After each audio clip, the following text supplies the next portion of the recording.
السلام عليكم ورحمة الله وبركاته. সালাম দেওয়া তো সুন্নাত, তার উত্তর শোনায় দেওয়া ওয়াজিব। এই জন্য যখনই কেউ সালাম দেয় আমরা চেষ্টা করব সালাম শুনিয়ে দেওয়ার। মনে মনে সালামের উত্তর হয় নাকি? এর মতো অনেক আছে মাথা ঝুঁকায় যে আমি উত্তর দিচ্ছি, আপনি সালাম দিচ্ছেন, এটা আমি কি করলাম? গ্রহণ করলাম। এটা মাথা নাড়ায় গ্রহণ করার জিনিস না, এটা হলো কি প্রকাশ করতে হবে যে আপনি যে সালামটা দিচ্ছেন আমি কি এটা উত্তর দিয়ে এটা প্রকাশ করা।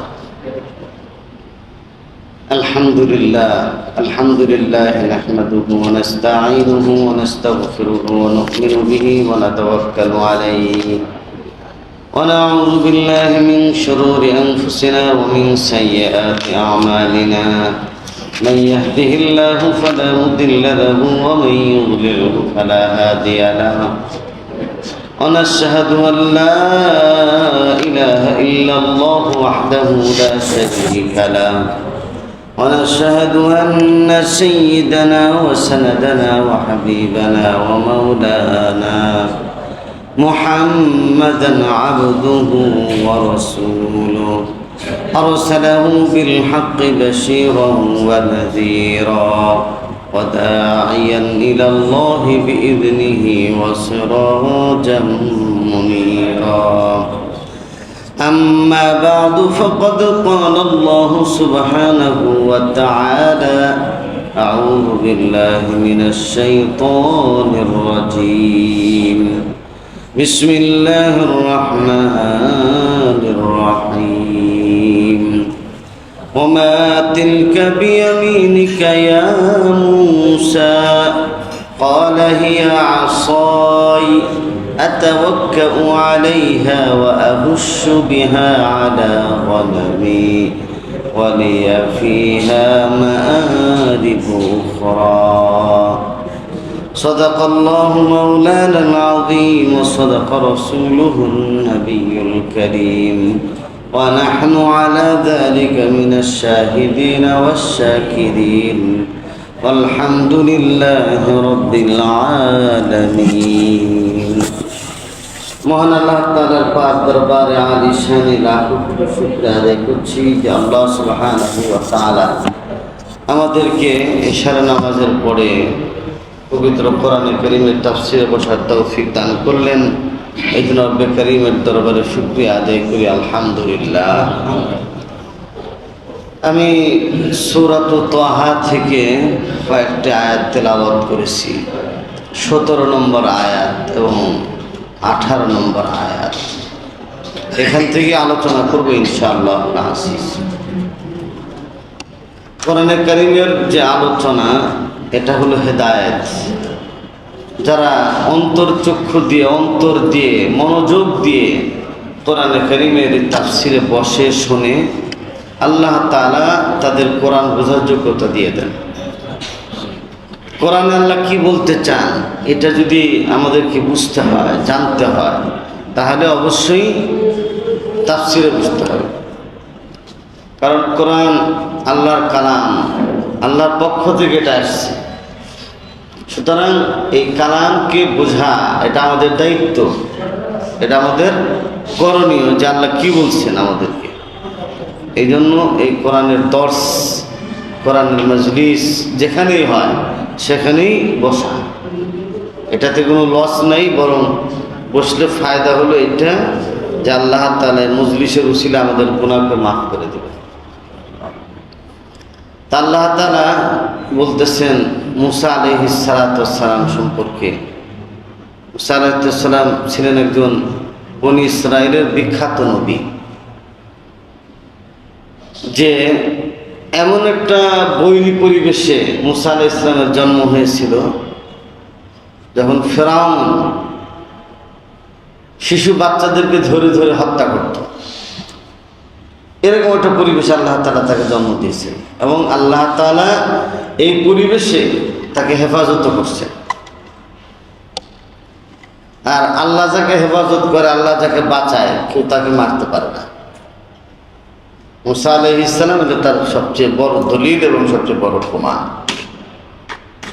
তো মুসা আলাইহিস সালাম ফেরাউনের সাথে যখন লড়াই, ফেরাউনের সাথে মোকাবেলা, তো একটা লাঠি তো মুসা আলাইহিস সালাম তার হাতে থাকতো সবসময়।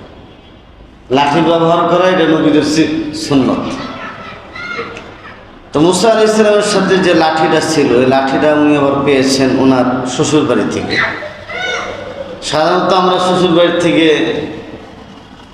কিছু না দিলেও কমপক্ষে একটা খাট, একটা তুষক, বালিশ, তারপর আর কি কি এইগুলো জিনিসগুলো দেয় আর কি। আল্লাহ রাসূল সাল্লাল্লাহু আলাইহি ওয়াসাল্লাম তার মেয়েকে কিছু জিনিস দিয়েছেন, যে মশক দিয়েছিলেন, কিছু বালিশ দিয়েছিলেন, তুষক দিয়েছিলেন। এই খাবারের এবং পরিবারের নিত্য প্রয়োজনীয় এই জিনিসগুলো রাসূলুল্লাহ সাল্লাল্লাহু আলাইহি ওয়াসাল্লাম তার মেয়ে ফাতেমা রাদিয়াল্লাহু তাআলা আনহাকে দিয়েছিলেন। আর এই রাদিয়াল্লাহু দাবি করেন না, কিন্তু উনি দিয়েছেন। তো জানা যায় যে এই লাঠিটাও মানে পূর্ব থেকে চলে আসতেছে। তো শ্বশুর বাড়িতে কি দিবেন আর কি, দিচ্ছেন একটা লাঠি। আর যেহেতু শ্বশুর নবী ছিলেন শুআয়ব আলাইহিস সালাম, শুআয়ব আলাইহিস সালাম আসার সময় তার মেয়েকে কিছু ছাগলও দিয়েছিলেন। কি দিয়েছিলেন? ছাগল। সব নবীদেরকে দিয়ে আল্লাহ তাআলা ছাগল চড়াইছেন। কি কারণ এটার? এটার একটা কারণ হলো যে নবুয়তের কাজটা খুব কঠিন, মানুষের হেদায়েতের কাজ করা খুব কঠিন কাজ। একজন গেছে, একজন গরম হয়ে গেল হঠাৎ করে। আপনি গেছেন আল্লাহর হস্তে, কিন্তু আপনাকে এমন এমন কথা শোনালো যে আপনি ওই সময় এখন মারামারি করলে হয় এই অবস্থা। কিন্তু আপনাকে ধৈর্য ধারণ করতে হবে, কারণ ছাগলের একটা তরিকা আছে, ছাগল টানলে যায় না, এমনি ঢিল দেবেন আবার যাবে। আবার এটাকে পানিতে গোসল করাতে যাবেন, ধাক্কা দিবেন, যাবেন, আবার এমনি কি একটু আগে। এইভাবে করে করে মুসা আলাইহিস সালামকে আল্লাহ তাআলা শ্বশুর বাড়িতে ছাগল চড়ায়, গরু চড়ায়, উট চড়ায়, আল্লাহ তাআলা তাকে উম্মতের রাখালিপনা করার জন্য আল্লাহ তাআলা মুসা আলাইহিস সালামকে তৈরি করেছেন। আল্লাহ তাআলা তো সব কিছুই জানেন। তারপরে মুসা আলাইহিস সালামের হাতে একটা লাঠি আছে, এটা আবার আল্লাহ জিজ্ঞেস করতেছেন যে মুসা ওমা তিলকা বিয়ামিনিকা ইয়া মুসা, হে মুসা তোমার এই ডান হাতে কি? আল্লাহকে জানেন না যে ডান হাতে কি নিয়ে দাঁড়ায় আছেন?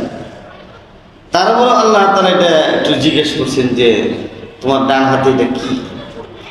তো মুসা আলাইহিস সালাম দেখছে যে একটা সুযোগ পাইছি, আল্লাহ তাআলার সাথে কথা বলার একটা সুযোগ।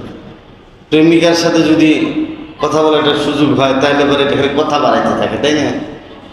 মোবাইলে যদি কল দেয়, মেসেজ দেয়, তাহলে বাস কল যে চালু হয়, আর বন্ধ করতে চায় না। কারণ মাহবুবার তরফ থেকে কি আসছে? এই কলটা আসছে। তো মজনু একবার লাইলার শহরে গেছে, লাইলার শহরে যায়, একবার এই দেয়াল চুমু খায়, আর একটা এবার এই দেয়াল চুমু খায়।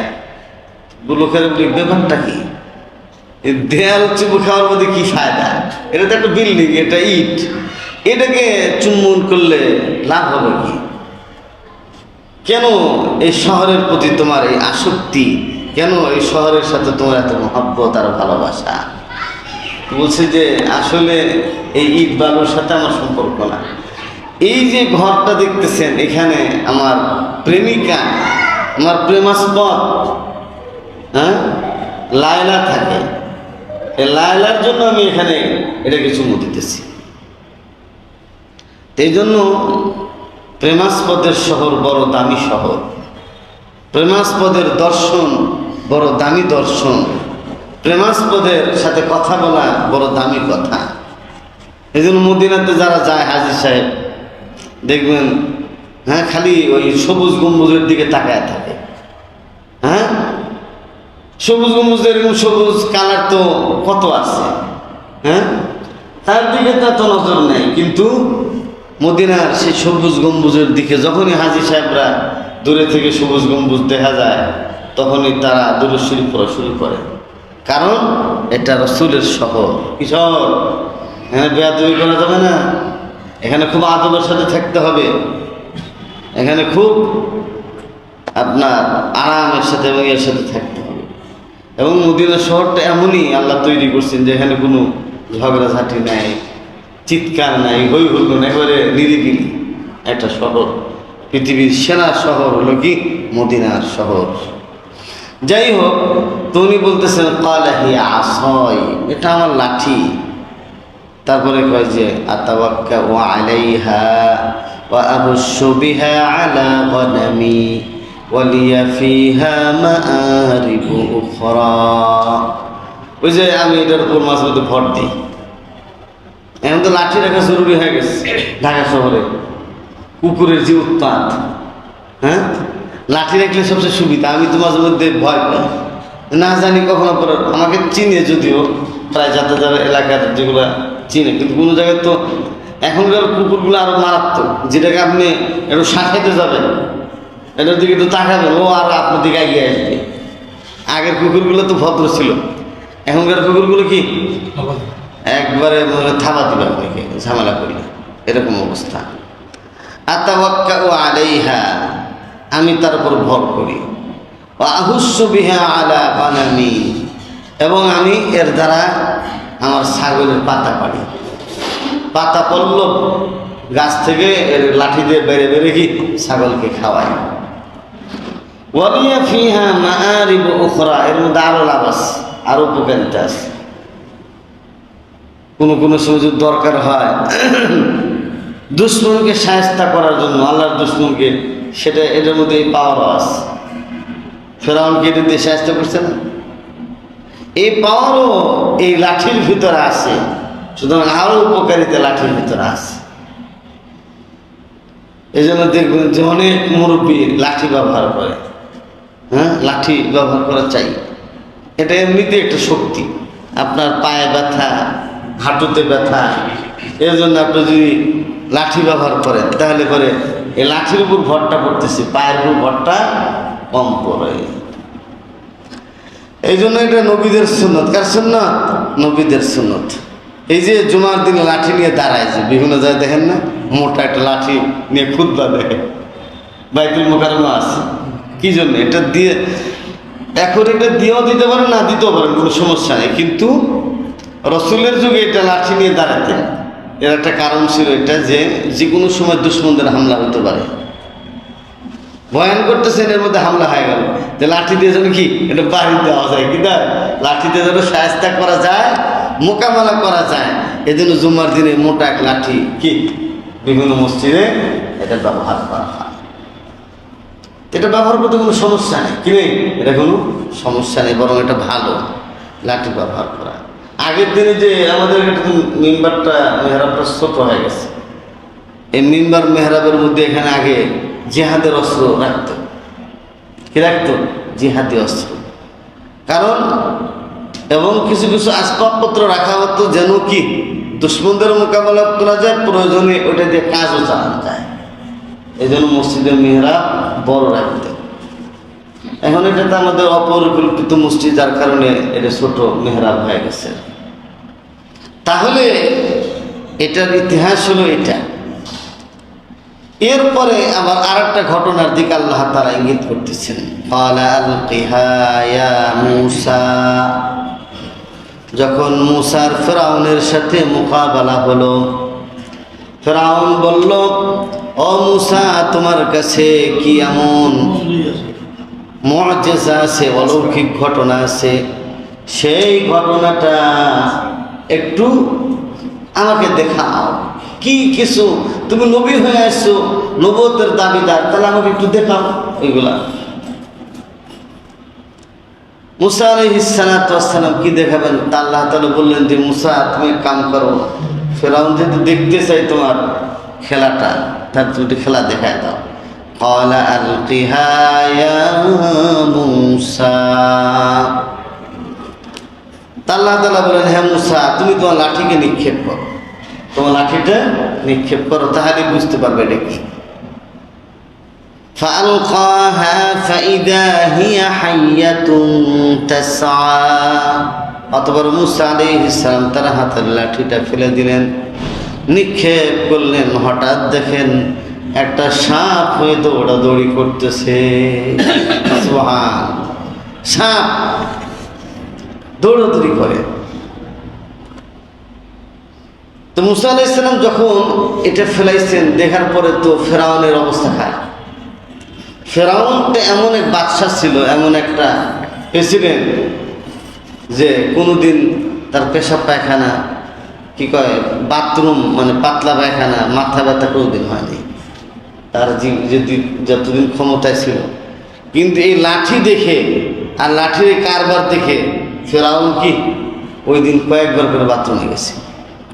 ঠিক আছে, ফেরাউনের অবস্থা এমন হয়েছে যে ওর মাথা ঘুরে শেষ, যে কারবারটা কি। হ্যাঁ, আমাকে তো সাহায্য করার জন্য তো এই লাঠি দেখি যথেষ্ট। এই লাঠির মধ্যে তো বিশাল ব্যাপার স্যাপার দেখা যাচ্ছে, এটার মোকাবেলা করা তো আমার জন্য কঠিন। এই জন্য লাঠি খুব গুরুত্বপূর্ণ। কি লাঠি খুব গুরুত্বপূর্ণ। আল্লাহ তাআলা ছেড়ে বলছে যে ছেড়ে দাও, তো লাঠি বা সাপ হয়ে গেছে। যত সাপ আছে সব সাপগুলোকে ঘিরে ফেলতেছে। তা এখন দেখে যে সাপটাকে এত বড় সাপ হয়েছে যে বিশাল মাঠ ভরে গেছে, পুরো মাঠের মধ্যে বিশাল আকার ধারণ করছে।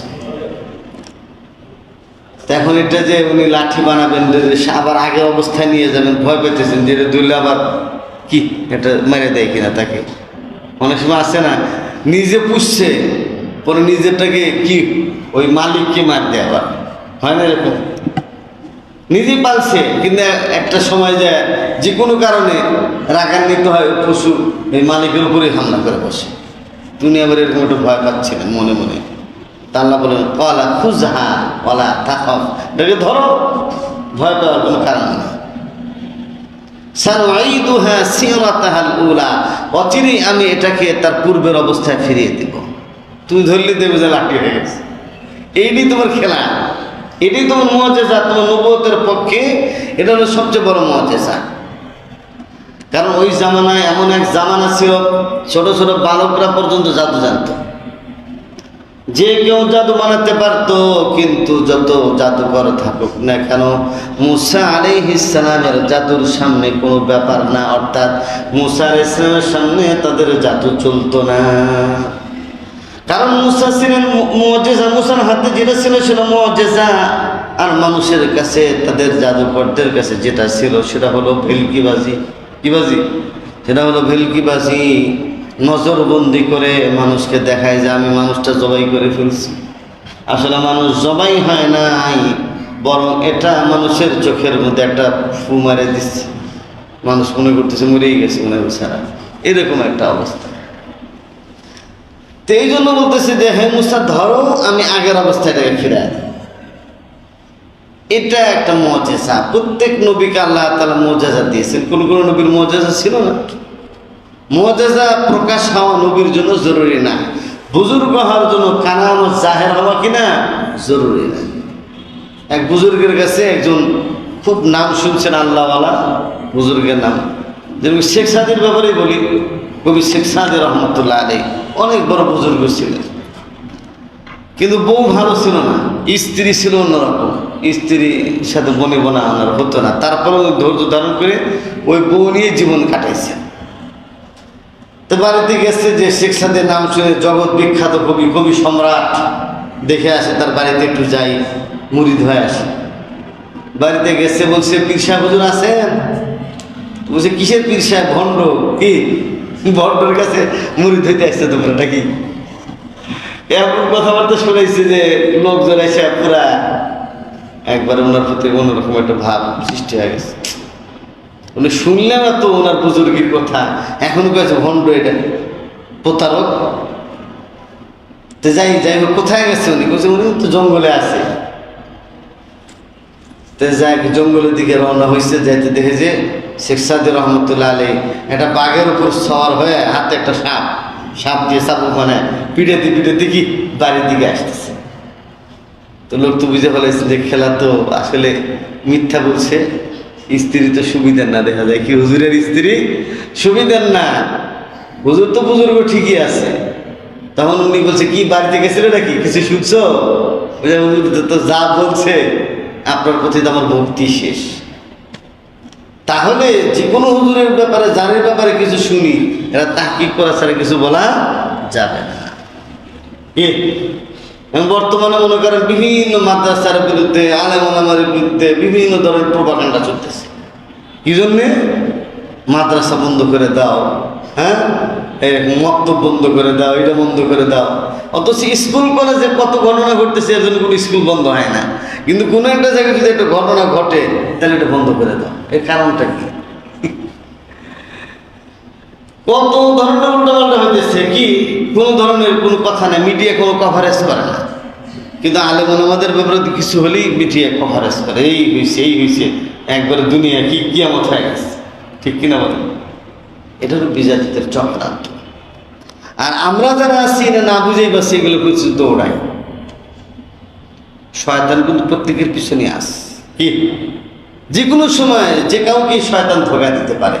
তবে যাদের সম্পর্ক আল্লাহওয়ালাদের সাথে হয়, আল্লাহ তাআলা তাদেরকে বাঁচায় দেয়। জোরে বলেন না সুবহানাল্লাহ। যে জালালউদ্দিন রুমি রহমাতুল্লাহ আলাইহি, উনি এবং ইমাম ফখরুদ্দিন রাজি রহমতুল্লাহ অনেক বড় কি ছিলেন, মুফাসসির ছিলেন। হ্যাঁ, তাফসিরে কবির লিখছেন উনি। কি তো উনি তো মানতেকের ইমাম, কিসের ইমাম? ফালসাফার ইমাম, দর্শন বিদ্যার ইমাম ছিলেন। তো ওনার পীর সাহেবের কাছে গেছেন। পীর সাহেবের কাছে যে পীর সাহেব তো বুঝতে পারছে যে বহুত বড় আলেম, হে মুরিদ বানানোর তো কঠিন অবস্থা। তো বলছে যে ইমাম রাজি, শোনো, তুমি তো অনেক বড় আলেম না, আমার কাছে তো আসছো মুরিদ হতে, আমার কাছে আসলে তো নিজেকে মিটাইতে হবে। তুমি যে বড় ইমাম, তুমি বড় আল্লামা, বড় এরকম জাননেওয়ালা, এটা কোনো প্রকাশ করা যাবে না, মিটাইতে হবে। পীর সাহেবের হুকুমে ওনাকে জঙ্গলে পাঠানো হয়েছে, যে নিজেকে ইয়ে করার জন্য। তো উনি অনেক কিতাবাদি লিখছেন ইমাম রাজি রহমতুল্লাহ আলাইহি, এবং আল্লাহ তাআলার একাত্মবাদকে প্রমাণ করার জন্য মানে প্রায় কয়েকশো দলিল, আল্লাহ যে এক, তাওহীদের উপর অনেক দলিল প্রমাণ পেশ করে একটা কিতাব লিখছেন। তো পীর সাহেবের কাছে গেছেন, বায়াত হয়েছেন, বায়াত করেন এই যে পড়ে আসো, কিন্তু উদ্দেশ্য ছিল নিজেকে ইসলাহ করা, সংশোধন করা, আত্মশুদ্ধি তার উদ্দেশ্য ছিল। আত্মশুদ্ধি যেহেতু উদ্দেশ্য ছিল, এই জন্য যখন ইমাম রাজির ইন্তেকাল হয়, শয়তান ধোঁকা দেয়। মানুষের মৃত্যুর সময় শয়তান সর্বশেষ প্রচেষ্টা চালায় তার ঈমানকে হরণ করার জন্য।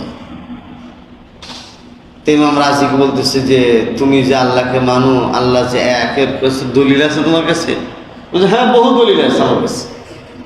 তো যেটা দলিল দেয় শয়তান ওটা কি করে? খণ্ডন করে। যত দলিল দেয় সমস্ত দলিল শয়তান কি করে? খণ্ডন করে। এই পাকে পড়ে গেছে। এই দিক দিয়ে ওনার যে পীর সাহেব ছিলেন, ওনার কাশ হয়ে গেছে যে তার কাছে যে মুরিদ হওয়ার জন্য জালালউদ্দিন বা কি কয় ফখরুদ্দিন রাজি আসছিল, সে তো বেঈমান হয়ে মারা যাচ্ছে। তো এখন কি করা, উনি অজু করতেছিলেন, পরে কাশ হয়ে যাওয়ার পরে উনি ওনার দিকে অজু শেষ করে পানি ছিটাই দেওয়ার বদনাম হয়ে বলতেছে যে এই ইমাম রাজি, তুমি বলো বিনা দলিলে আল্লাহ এক। এত দলিল তুমি ইয়ে করতে পারবে না শয়তানের সাথে। শয়তান বড় আলেম, তুমি যত বড় তোমার থেকেও ছোট আলেম না শয়তানে। সুতরাং বলো বিনা দলিলে আল্লাহ এক। এখানে দলিল দিতে যায় না বেশি, সব কিছু দলিল দিয়ে কি প্রমাণ করা যায় না। এ সমঝনে কি বাত হ্যায় সমঝানে কি নেই। হ্যাঁ, যে এটা বোঝানোর জিনিস, বোঝানোর জিনিস নয়। बहस के अंदर फलसफी को बहस के अंदर खुदा मिलता नहीं। যারা দর্শন বিদ্যা পড়ে, দার্শনিক যারা, তারা আলোচনা করে বহস করে আল্লাহকে পায় না। আল্লাহকে পাইতে হলে আল্লাহওয়ালাদের কাছে যাইতে হয়। কার কাছে? হ্যাঁ, তরকারি যদি কিনতে চান তরকারিওয়ালার কাছে যাইতে হবে, মাছ কিনতে চাইলে মাছওয়ালার কাছে যাইতে হবে। আর আল্লাহকে যদি পাইতে চান আল্লাহওয়ালাদের কাছে যাইতে হবে, হক্কানি আলেমদের সাথে ওঠা বসা করতে হবে, তাহলে আল্লাহকে পাইবেন। এছাড়া আল্লাহকে পাওয়ার রাস্তা কি সহজ না। কুনু মা'আস সাদিকিন, আল্লাহ তাআলা বলছেন কি আল্লাহওয়ালাদের সাথে ওঠা বসা করো, নেককার। এক জামানা সোহবতে বা আউলিয়া বেতেরা সদসারা তাআতে বেরিয়া।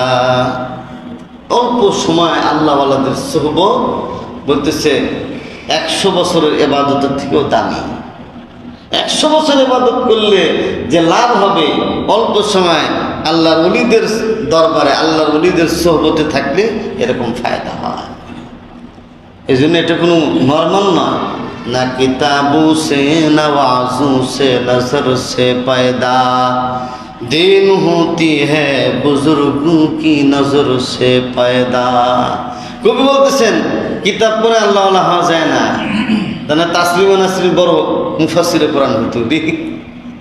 হ্যাঁ, ইহুদিরা বড় বড় পণ্ডিত আছে, কোরআন অনেক তাফসির জানে।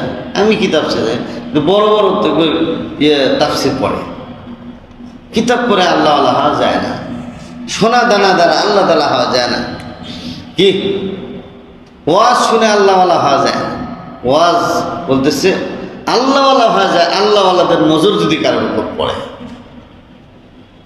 কোন হাক্কানি আলেম আল্লাহওয়ালার সোহবত আহলুল্লাহর নজর যদি কারোর উপর পড়ে তাহলে সে আল্লাহওয়ালা হয়ে যায়। সুবহানাল্লাহ। আপনারা কচ্ছপ দেখছেন না? কচ্ছপ কিন্তু ডিম পারে, এবং কচ্ছপের ডিম কিন্তু কি এই মানে হাঁসের ডিম বা মুরগির ডিমের মধ্যেই। তো কচ্ছপের বাচ্চা হয় কেমনি? হায়াতুল হাইওয়ান কিতাবের মধ্যে আল্লামা জামালউদ্দিন দামিরি রহমতুল্লাহ আলাইহি উনি লিখছেন যে কচ্ছপের বাচ্চা দেওয়ার এক আজীব তরিকা। কচ্ছপ ডিম পাড়ার পরে ডিমটা দূরে রেখে দেয়, রেখে তা উপর দূরে থেকে নজর দিতে থাকে, তাও দিতে থাকে, তাকায় করে তাকাইতে একসময় ডিম ফেটে কি হয়, বাচ্চা বের হয় কচ্ছপ। ঠিক তেমনি ভাবে দেখবেন যে ডিম আছে না, ডিমের যে মুরগি ডিম পাড়ার পরে যে ডিমগুলো মায়ের অর্থাৎ মুরগির ডানার ভিতরে থাকে, তার উমের মধ্যে থাকে, গৌরমের মধ্যে থাকে, ওটা থেকে বাচ্চা হয়, ঠিক কিনা? আর যেগুলো নষ্ট হয়ে যায় এটার বাহিরে যেগুলা সেগুলা। ঠিক তেমনিভাবে যারা আল্লাহওয়ালাদের নজরে থাকে, আল্লাহওয়ালাদের সোহবতে আসে, আল্লাহওয়ালাদের সাথে মহব্বত রাখে, আল্লাহ তাআলা তাদেরকে আল্লাহওয়ালা বানায় দেন। এইটা হচ্ছে আসল হিকমতটা বলে দিলাম আপনাদেরকে। কি আল্লাহওয়ালা হওয়ার আসল রহস্য সেটা আমি আপনাদেরকে কি বলে দিলাম।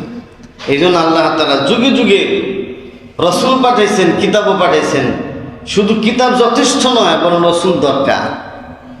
এই জন্য বেলালের দাম কেন? বেলাল সোহবত রয়েছে, সমস্ত পীর বুজুর্গদেরকে এক পাল্লায় রাখেন আপনি, আর একজন সাহাবী বেলালকে এক পাল্লায় রাখেন। সমস্ত ওলি আউলিয়া আছে, তাদের থেকে বেলালের দাম অনেক বেশি।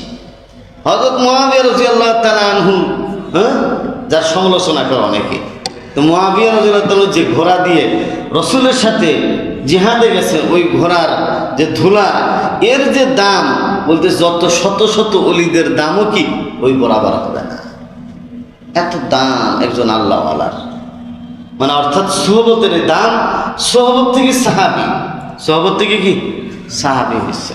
এই জন্য বলে যে অমুকে হাফিজ হুজুরের খাদেন, অমুকে শাইখুল হাদিস সাহেবের খাদেন, অনেক পীরজি হুজুরের খাদেন, অমুকে কি শামসুল হক ফরিদপুরি কি খেদমত করছে, সোহবতি আফতার বলেছে খুব দামি মানুষ। কি মানুষ? এটাকে মূল্যায়ন করে, কি করে? মানুষের দাম দেয়। কি দেয়? দুনিয়ার লাইনে যেরকম দাম দেয়, হ্যাঁ, ওদের আখিরাতের লাইনে এরকম দাম দেয় মানুষ। এই জন্য আল্লাহওয়ালাদের সোহবত বড় দামি। এই যে নবীদের সোহবতে যারা ছিল তারা আরো দামি হয়ে গেছে, হাওয়ারিয়িন হয়ে গেছে। যেরকম আল্লাহ তাআলা বলেন, ইয়া আইয়ুহাল্লাযীনা আমানু কুনু আনসারাল্লাহ কামা ক্বালা ঈসা ইবনু মারইয়াম লিল হাওয়ারিয়িন মান আনসারি ইলাল্লাহ। হযরত ঈসা আলাইহিস সালাম তার উম্মতদেরকে তারা সহচর আছে তাদেরকে বললে, ও আমার সহচররা, তোমরা আল্লাহর সাহায্যকারী হয়ে যাও, আল্লাহর দ্বীনের সাহায্যকারী হয়ে যাও। হ্যাঁ, ইয়া আইয়ুহাল্লাযীনা আমানু কুনু আনসার হয়ে যাও তোমরা। কামা ক্বালা ঈসা ইবনু মারইয়াম লিল হাওয়ারিয়িন, যেমন ঈসা আলাইহিস সালাম তার উম্মতকে, তার হাওয়ারিয়িন, তার সাথীদেরকে বলছে, কে আছে যে এরকম ভাবে দ্বীনের এরকম খেদমতকারী হবে, দায়ী হবে? তাহলে পরে এক দল বলে হুজুর আমরা আছি আপনার সাথে, আর এক দল বলে আমরা নাই আপনার সাথে। এক দল বলে হুজুর, এই জন্য এক এলাকার সব লোক হুজুরকে মহব্বত করে না, এক হুজুরকে কিছু লোক করে আর কিছু লোক করে না।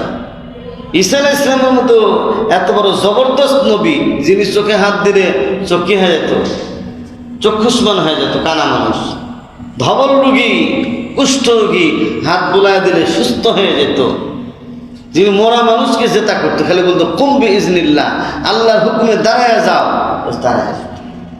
এত জবরদস্ত নবী। কিন্তু তার জায়গায় কি দুই দল হয়ে গেছে। কি হয়েছে? এই জন্য পৃথিবীতে হক আর বাতিল থাকবে। কি থাকবে? তো মুসা আছে, মুসা তো হকপন্থী, আর তার বিপক্ষে কি ফেরাউন। প্রত্যেক নবী, মুহাম্মদ সাল্লাল্লাহু আলাইহি ওয়াসাল্লাম যেখানে সেখানে আবু জাহাল। কি? হ্যাঁ, এই জামানায় হক্কান ওলামা কেন মোকাবেলা আর এক দল আছে। কি আছে? হিজবুত তাওহীদ, মানে হিজবুত শয়তান। হ্যাঁ, কাদিয়ানি গ্রুপ, হ্যাঁ, কত যে বের হয়েছে। কি আর তো আছে, বাতিলপন্থী যত আছে সব আলেম ওলামাদের বিপক্ষে এরা। কিন্তু আল্লাহ তাআলা বলছেন যে আমি লা তাযালু তাইফাতুম মিন উম্মতি মানসুরিনা আলাল হক। আল্লাহ রাসূল বলেছেন কিয়ামত পর্যন্ত একটা জামাত থাকবে, আল্লাহ তাআলা তাদেরকে সাহায্য করবেন, এদের কেউ ক্ষতি করতে পারবে না। ক্ষতি করার চেষ্টা করলেও কি এদের ক্ষতি করতে পারবে না। এই জন্য হার জামানায় এরকম কিছু লোক ছিল যারা আল্লাহ তাআলার খাস লোক ছিল। কি খাস লোক? তাদের কেউ ক্ষতি করতে পারে নাই, চেষ্টা করতে পারে নাই। আরেকটা মুআজিজা দেখাইছে, ওয়াবুমিয়া দেখাইলা জানাহিকা তাখরুজ বাইদা মিন গায়রি সুইন আয়াতান উখরা। যে মুসা, ফেরাউন তো তোমার কাছে মুআজিজা দেখতে চায়, তুমি নবী কিনা, তুমি আল্লাহর পক্ষ থেকে বেরোতে কিনা। তাহলে একটা কাজ করো, তোমার হাতটাকে বগলের মধ্যে মিলাও, এটা এবং বের করো, দেখবা যে এটা দোষমুক্ত হয়ে, সুশুভ্র হয়ে, শুভ্র হয়ে এটা প্রকাশ পাবে। এটা তোমার দ্বিতীয় মুআজিজা, এটা দ্বিতীয় অলৌকিক ঘটনা। লিনুরিয়াকা মিন আয়াতিনাল কুবরা। এই যে দুইটা দেখানো হলো, একটা লাঠি আর একটা হলো কি টর্চ লাইট। মানে হাত দিলেই যে এটা কি হয়ে যায়, হাতটা সাদা হয়ে, অনেক সময় সে রোগের কারণে সাদা হয়ে গেছে, এটা না, কিন্তু এটা বাস্তবেই উজ্জ্বল এবং সাদা, যে দেখলে মানুষ আশ্চর্য হয়ে যায়। এরকম বুঝছে, আমি যে তোমাকে এই যে দেখাইতেছি, এটা হলো লিনুরিয়াকা মিন আয়াতিনাল কুবরা, যাতে আমি তোমাকে আমার বড় বড় নিদর্শনাবলীর মধ্যে থেকে দেখায়া দিই। তোমাকে আমি একটা যে পাওয়ার দিয়েছি আমি আল্লাহর পক্ষ থেকে। প্রত্যেক নবী মুস্তাজাব দাওয়া ছিলেন, প্রত্যেক নবীর দোয়া আল্লাহ তাআলা কবুল করেছেন। এই জন্য তোমাকে আমি আমার এই নিদর্শন দেখানোর জন্যই এই ঘটনা দেখালাম যে তুমি এই দুইটা কাজ করো। কারণ তোমারও জন্য আমার প্রতি কি আস্থাটা আছে, আরও বাড়ে। আবার যারা তোমার আশপাশে আছে, যারা তোমাকে দেখে, তাদেরও কি আস্থা যেন তোমার প্রতি বাড়ে। এই জন্য কি আল্লাহওয়ালাদের বড় হাক্কানি উলামায়ে কেরাম এবং এরকম বুজুর্গানে দ্বীন, তাদের সাথে ওঠা বসা করা। ঈসা আলাইহিস সালামের সাথে যারা ছিলেন বনি ইসরাইল, এরা তো কামিয়াব হয়ে গেছে, ওরা অনেক উল্টাপাল্টা করছে। কিন্তু মুসা আলাইহিস সালামের সাথে থাকার কারণে কি হয়েছে, পরবর্তীতে পুরা মিশরের রাজত্ব তাদের হাতে আসছে। কি আসছে বলেন? এখন মনে করে যারা কি করে, এরকম চেষ্টা মেহনত করতেছে, এরাও একসময় ক্ষমতা আসবে। কি এরকম না যে সবসময় কেউ যারা আসছে ভাইয়া তারাই আসবে তা না, একটা সময় এমন হবে যে এরা ক্ষমতা আসবে। এটা খেলা। অতিলকাল আইয়ামু নুদাবিলুহা বাইনান নাস, আল্লাহ বলে যে আমি এভাবে সময়ের পরিবর্তন ঘটাই, দিন একটা কালকে আর একটা কালের দ্বারা পরিবর্তন ঘটাই, ঠিক না? সবসময় সবার দাপট থাকবে না, পরিবর্তন ঘটায় দেবে। আল্লাহ যখন চাইবেন তখন কি এটা ঘটবে, তবে আমাদের মেহনত প্রচেষ্টা অব্যাহত রাখতে হবে। আলহামদুলিল্লাহ রাব্বিল আলামিন। والصلاة والسلام على سيد المرسلين وعلى آله وصحبه أجمعين। बुजुर्गी नहीं हमको ज़रूरत, गुलाम अपना बना हमको खुदाया।